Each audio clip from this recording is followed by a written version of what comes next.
Oh, what a day! What a lovely day!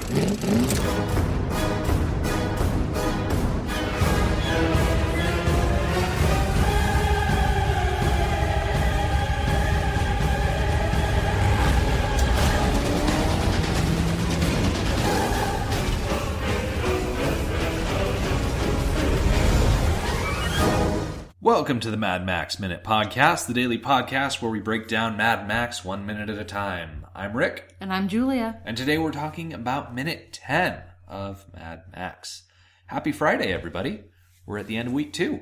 So this minute starts with Roop calling in to say that Big Bopper's out of the chase, and it ends with Max putting his interceptor into drive. So, like I said, the minute starts with Roop calling into dispatch, but I noticed on repeated viewings that he's not the only one on the radio trying to contact people. Goose is sitting there on the side of the road. Well, not on the side of the road. He's on his side in the road, trying to call Max to say, hey, you need to get on this. And meanwhile, Roop just reaches up and starts calling into MFP headquarters saying, they're out of the race. Okay, well, in his defense, and this is hardly in his defense. So the first thing he says, okay, we're out of the race, we're done for. He seems very dejected by that he is finally conceding that the car can go no further. And then he's like, oh, and by the way, send a meat truck for Charlie. Now, as an afterthought. Almost. Now, I have a question for you. He asks for an ambulance, and then he describes Charlie's situation. How did that sound to you? Okay, I actually kind of skipped over those words because I knew that you had the script. I don't have the script, so I knew that you would know exactly what he said because it was a jumble of words, and I haven't the faintest idea. Mm-hmm. So the script that I found online, and I have, once again, a disagreement about what is being said. According to the script, it says, Charlie's copped the saucer in the throat, which makes no sense to me. But what I hear, alternatively, is that Charlie's copped a sore spot in the throat.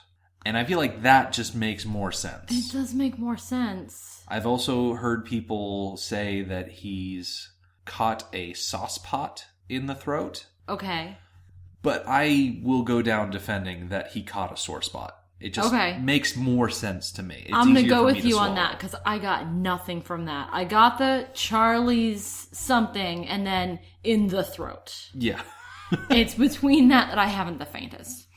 So we see the after effects of this crash on Charlie later in the movie, but before we go much further, I figured now would be a good spot to talk about John Lay and Steve Millichamp as actors outside of their roles as Charlie and Roop. Excellent. We do continue to see Charlie and Roop throughout this movie. They show up in later scenes. Yes. But, now's as good a time as any. So, John Lay, who plays Charlie, his top 4 on IMDb, obviously the best thing he's known for is Mad Max, where he played Charlie. The second on his list is BMX Bandits in 1983, where he played a character named Mustache. He played in 1982's Turkey Shoot as a character named Dodge. And The Last Outlaw, which is a TV show or a TV series in 1980, where his character was named Dan Kelly. So of those 4, the one that stood out to me was BMX Bandits, because it's bandits on BMX bikes. It seemed odd to me. So I clicked over it. John Lay is actually listed as one of the leads in that movie, along with David Arg and a little-known actress named Nicole Kidman. Oh. Yeah.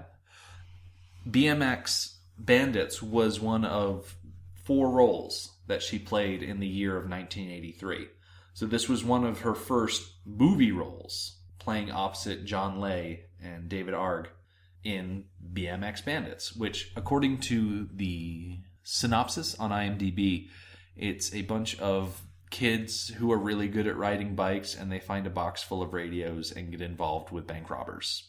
As you do. So that's what John Lay was doing. Steve Millichamp, on the other side, side of the coin. His top 4 include Mad Max, number 1, where he played Roop. Number 2 is Romper Stomper from 1992, where he played a character named Pommy Bill. Number 3 is Road Games, 1981, where he played an unnamed police officer, playing to type. And number 4, he played in a movie called 20th Century Oz in 1976 as Second Truckie's Mate. So, his first role on TV was in 1975 on the show Homicide, which, last minute, we talked a bit about the pirate movie. Homicide is another Australian production that you might recognize. When we were talking about Telford Jackson back in minute 7, he was also on Homicide. So this is another overlap of Australian actors all working on the same thing. He also played a bartender in one episode of the Mission Impossible TV series in 1989. Oh. And out of the 4 movies in his top 4, the one that caught my eye was Romper Stomper, because it's a Russell Crowe movie, which also happens to be about neo-Nazis in Melbourne. Russell Crowe plays like the lead neo-Nazi of this little skinhead group. Now, I couldn't find specific information about Pommy Bill, but I know that he's not one of the skinheads. So at least he doesn't play a Nazi. Okay. After we leave Big Bopper, we go over to Goose, who is still trying to use the radio. I imagine using that radio is kind of like trying to use the internet in the 90s. You're trying to get on, and then someone picks up the phone, and you have to try all over again. Yeah, you gotta wait your turn. Which, if that's the case, then Nightrider just riding with his radio on, just talking all the time, that was a pretty good strategy. So Goose radios over to Max and lets him know that the situation is 100% snafu'd. Yep. So, situation normal, all effed up. And Max asks if everyone is okay, how's the damage, and I love the line that Goose comes back with, nothing that a week in the tropics can't fix. Yes. I like that even though we haven't seen Max interact with any officers directly at this point, that even over the radio, him and Goose have this rapport, this friendship that we can immediately see. Yes. Because he's expressing concern over Goose's welfare, and then Goose is being light and jokey about it, and he's not getting rebuked by Max for being lighthearted. Mm-hmm. So I like that they have this pre-established friendship here. Yes. It's at this point that we see the tow trucks arrive. They've finally caught up. I imagine the tow trucks were driving the speed limit and being super safe on their way over to... Oh, I'm sure they were. Where they were. But the tow trucks with their giant car tires were able to go up over the curve and come around the caravan in order to get into position to start towing things away. In the background, behind the pickup truck, you can see the wrecked caravan, and it actually, from this angle, you can see how hollowed out it is. So it's plain to see that they had outer walls and then just nothing inside. Yes. Which explains why Big Bopper was able to go right through it the way it did. Yes. If there were pieces of furniture or pipes or electrical connections or pieces of furniture, you know how they had built-in benches and things like that. Yeah. If there was that stuff in the way, Big Bopper might not have gone all the way through as cleanly as it did. Mm-hmm. I mean, cleanly being a relative term, considering that there's just debris all over the place.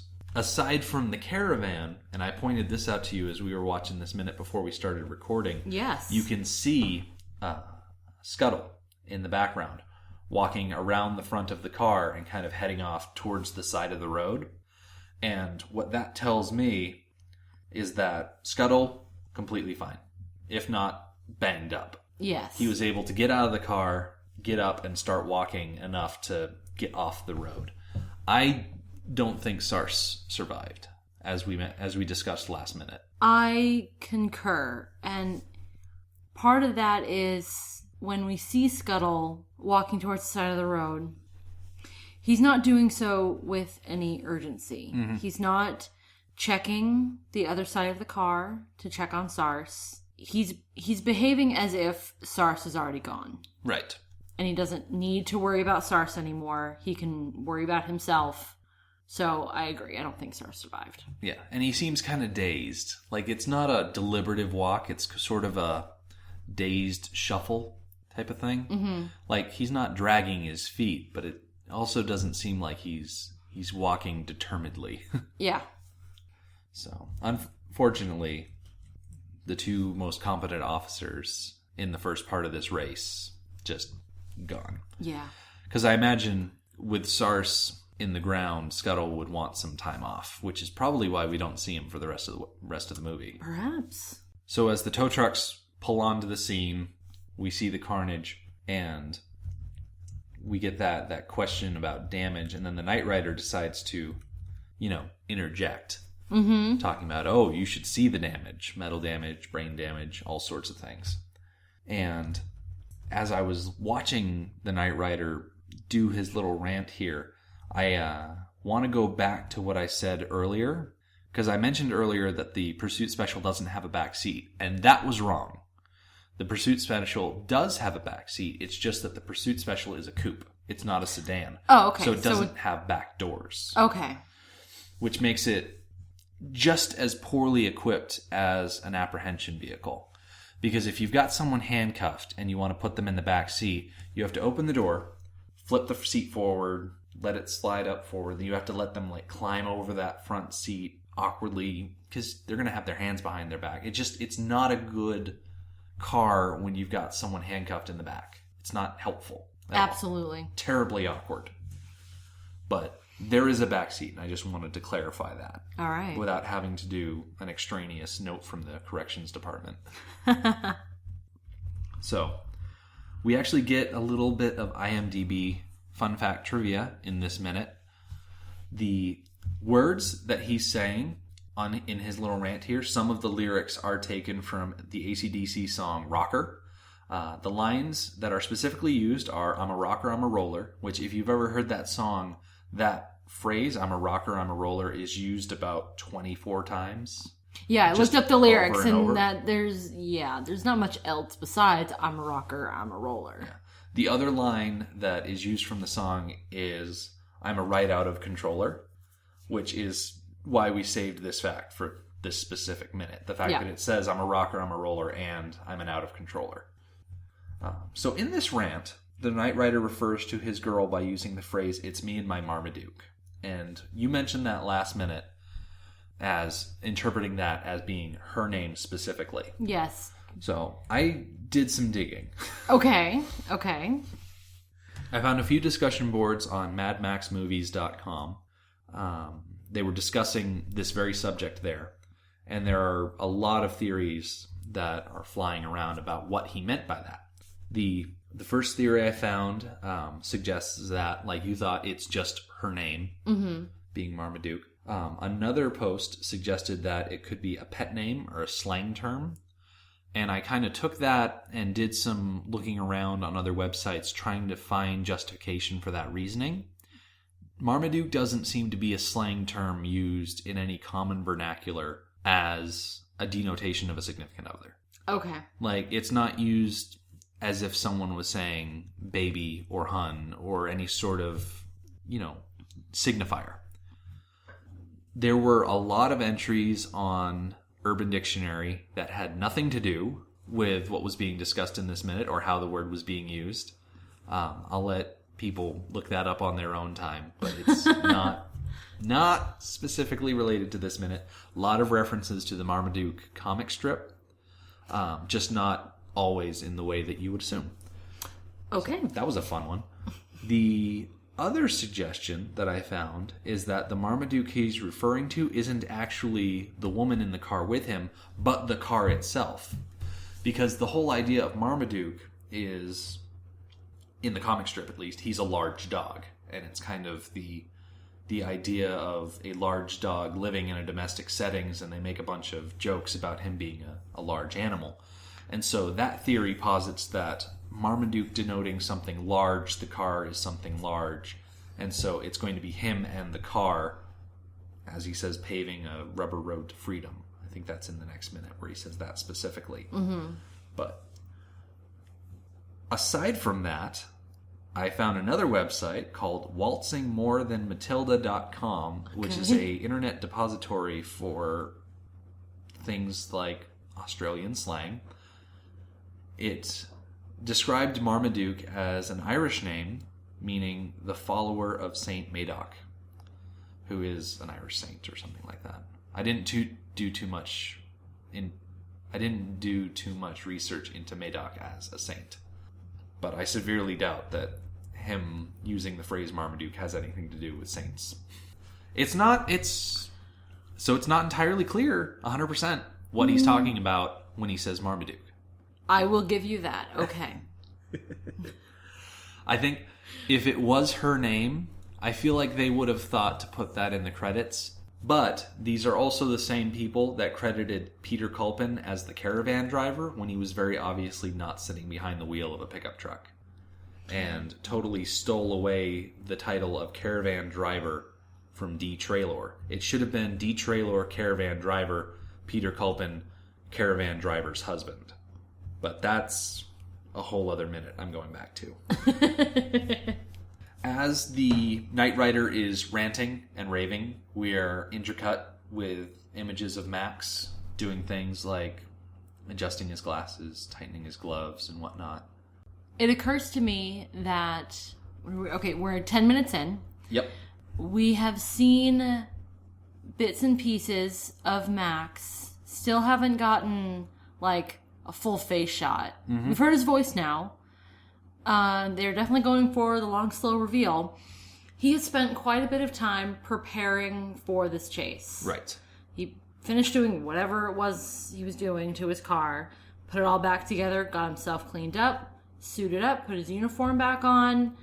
It seems much more purposeful, and now he is ready to join the chase. Right. He's been called, he is needed, he is ready to join, which we'll see in the next minute. Mm-hmm.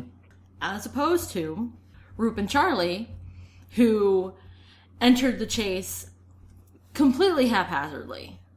And we see the difference in the results. Yeah. You can almost say that the time that Max takes to prepare for entering this chase, and by the end of this minute, he has actually put the car in drive and he's starting to pull out onto the road. But it almost feels like a sort of preparatory ritual. The idea of making sure the car is all in place, making sure that the uniform is on, making sure that the gloves are tightened and the glasses are in place. It's almost like a pre-game psych up, because he knows, and we'll see this in the coming minutes next week, that he's got to really steel himself for what's coming ahead. He knows that he's got to overcome, not just physically, but psychologically, this adversary that he's going to meet on the road. As tiring as it may be to sit and wait while he does all of these little things, it is significant when you think about it in the whole of what he's about to do. Yes, I agree. And it occurred to me that we've had this discussion before outside of the podcast about how you prepare yourself to go out into the world, and that you should prepare yourself in such a way that as you're out in the world, you can focus on other people and focus on what you're doing so that you don't have to focus on yourself. He has taken the time to make sure that everything is in place so that when it's time, when he is called to join the chase, he is ready. He doesn't have to worry about where his gun is or that his gloves are on properly. They're already there. He doesn't need to consider those things. He's just ready to go. And there's also the added advantage that he has over Roop and Charlie in that he is very involved in the upkeep of his vehicle, which we get that based on him working on his car before the radio chase really starts. That he has an intricate knowledge of the inner workings of his vehicle, and he can 100% trust the machinery that he's putting his life in. Absolutely. Because next Tuesday, we're going to see him directly confront the Nightrider. And the amount of concentration and, for lack of a better term, guts that it's going to take to pull that off must take a lot of mental preparation. Yes. I think what we can boil the last 10 minutes down to is that, yes, it was a physical chase, and it was a physical battle with consequences and tragedy and casualties. It was very much also a psychological game that, so far, Nightrider is winning. Oh, absolutely. I like that you brought up the idea of it being a psychological game, because while Sarce and Scuttle and Roop and Charlie were all involved in the race, March Hare was able to keep a level head. Scuttle was able to keep quiet and stay focused on the road. And with the exception of that final ramp that they hit, which was really difficult to avoid, they were staying calm, they were staying cool, they were staying collected. Whereas Roop and Charlie, because they were getting baited by the Nightrider with his taunts and him outsmarting them, they were not as mentally prepared for the race. They were not as mentally prepared for the chase as the other officers were. And that's why they crashed 3 times. Yes. Yeah, they really did crash 3 times. Yep. Once in the road sign, once in the van, and then once again in the trailer. Yep. I kind of like that. Yeah. That George Miller included not just a physical car chase battle, but also a battle of wits. Or maybe not wits, more like mental stamina. Yes. To try and outthink your pursuer, or try to outthink the pursued. I just noticed in my notes that Max asks over the radio if there's much damage. And Goose doesn't respond, but Nightrider does. And he says, you should see the damage, metal damage, brain damage. At first, I took that to mean the physical injuries that have taken place. There's been plenty. But now that we've gotten into the psychological battle going on here, I think maybe that's more what he was talking about, that Nightrider recognizes the psychological battle that's going on and comments that he has outsmarted them so far at every turn. One thing's for sure, it'll be nice to reach the end of this chase next week. We've spent a lot of time in this first 2 weeks talking about this chase specifically. Yes. And it'll be nice to finally reach the end of it. Yep. Have a conclusion and start getting into more of the narrative of the movie. Mm-hmm. So, although, having said that, the narrative of the movie really is set up by this opening action scene. Mm-hmm. It's not just a gratuitous action scene to catch your attention and to entertain you for 10, 12, 15 minutes. It really does set up the rest of the movie. I think it just feels a lot longer for us because we've been so hyper-focused on this opening chase scene. Absolutely. It feels like the entire movie. For 2 weeks. Yeah, it feels like this is what the movie is about. It's about this chase scene. Yeah. Where it's Friday, did you have anything you wanted to suggest people to check out over the weekend? Yeah, I recently discovered a great podcast. It's called Matt and Dory's Excellent Adventure, EGG Excellent.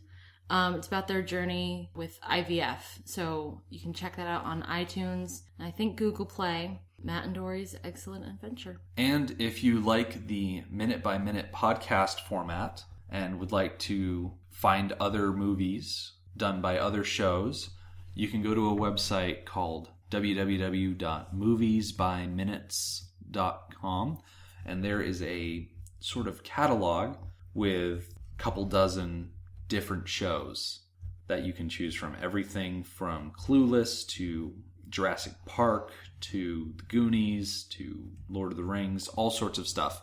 And it even includes a link to the Star Wars Minute, which is really the grandpappy of all movie-by-minute podcasts. So if you've never checked out Star Wars Minute, like I said, check them out first. Check out any other movies you might find interesting. Moviesbyminutes.com. On that note, our website is madmaxminute.com. You can follow us on Twitter at madmaxminute and like us on Facebook at facebook.com/madmaxminute. Thank you for joining us for Mad Max Minute, episode 10. We will see you on Monday. Motorbikes and leather men.